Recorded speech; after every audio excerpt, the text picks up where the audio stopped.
Hi everybody, my name is Brianna, but you can call me Bree.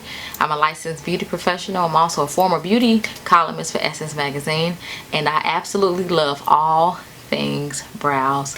Today I want to talk about 6 things that are making your brows become very thin. So stay tuned.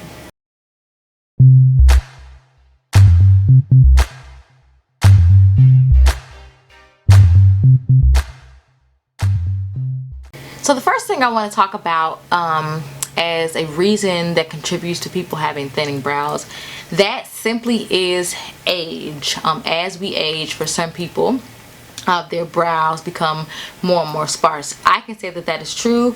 Believe it or not, I am 40 years old, and the older I get, the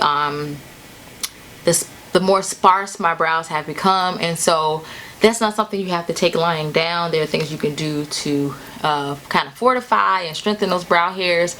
But yeah, so age is a reason why some people are having thin brows. The second reason is medication. There are some medications that have the side effects of making people lose hair, whether they be on their face or on their head, and so oftentimes for some people, depending on the medication, they can experience those side effects and have thinning brows. The third reason why people are oftentimes losing their brows is because they're not protecting them. People always laugh when I say this, but eyebrows really are like edges, and we protect edges at all costs, and you kind of have to do the same thing with brows. Well, you're probably thinking, well, how do you protect brows? The same way you protect edges. So when we sleep oftentimes in a satin bonnet or some type of satin scarf, or even on a satin pillow. Believe it or not, sleeping on a satin pillow will help to protect your brows as well, because the cotton, when it continuously is creating friction across your face as you're tossing and turning in your sleep, that can remove brow hair. So you might want to consider investing in a satin pillow. The fourth reason why people are experiencing thinning brows is because they're over plucking them. One thing I have learned in my industry, that you really have to listen to your body, to your brows more particularly. Some people don't respond to certain hair removal methods. So I have some clients who don't do well with threading, but they do okay with waxing.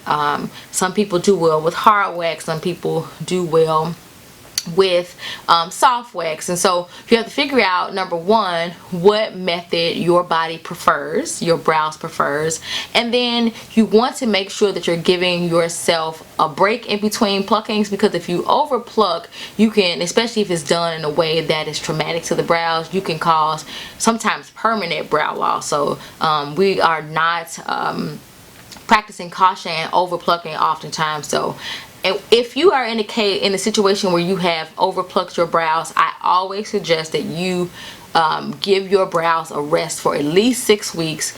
You can add brow products over it to kind of fill it in if you have hairs coming through, but 6 weeks of rest. Use a brow oil like Ivory on Brows, liquid gold brow oil, and just nurture those brows.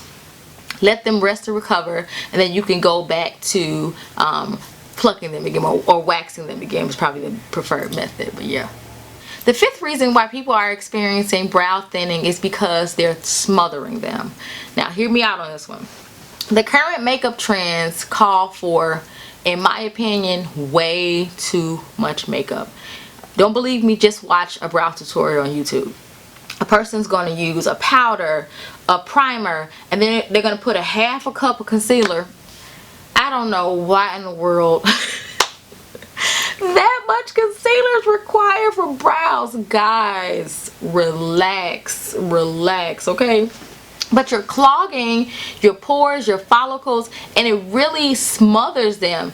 Just imagine that you have planted this garden, and you place the seeds in, and as soon as you put the seeds in, you know, that are supposed to grow, you pour cement into the same hole. Well, it's not going to grow. If you're already having issues with brow thinning and you're hoping to let your brows grow, you don't want to smother your brows. What you want to do is create an optimal environment for them to grow, and that means a clean, nourished environment. So that means, you know, properly cleaning your makeup at night, not putting on too much product. I know some people still want to like highlight and all that kind of stuff, and that's fine, but don't use too much product, and make sure that you're removing it every single day so you're not smothering your brows. The sixth reason why people are experiencing thinning brows is because they're just too rough with them. As I said earlier, brows are like edges. When you're combing your edges, you're not going to just be raking through. You're going to take your time, treat them with care. You want to do the same thing with your brows. Now, I am guilty of this. I have been in the past, I'll say, but when I'm getting ready for bed at night, let's say it's, you know, 12 o'clock in the morning, and I want to go to bed and I need to wash my face, I would literally be in the sink just going at it, trying to hurry up and get it off so I can go to sleep. But I've noticed when I've done that, I'll look at my fingers or my hands and I'll see a few brow strands that were on there that had been removed because of the friction that I caused. Imagine if you're doing that every night, how many brow hairs that you will shed prematurely, which will over time contribute to thinning brows. So moving forward, treat those brows with care. When you're washing them, you want to be efficient but not too rough, to make sure that all those brow hairs stay in place. So those are the 6 reasons why people experience thinning brows. If you suffer from any of those or have an experience with any of those, I would love for you to leave a comment so I can chat with you, and stay tuned for the next video that should be coming out next week, and I'll talk to you guys later. Bye.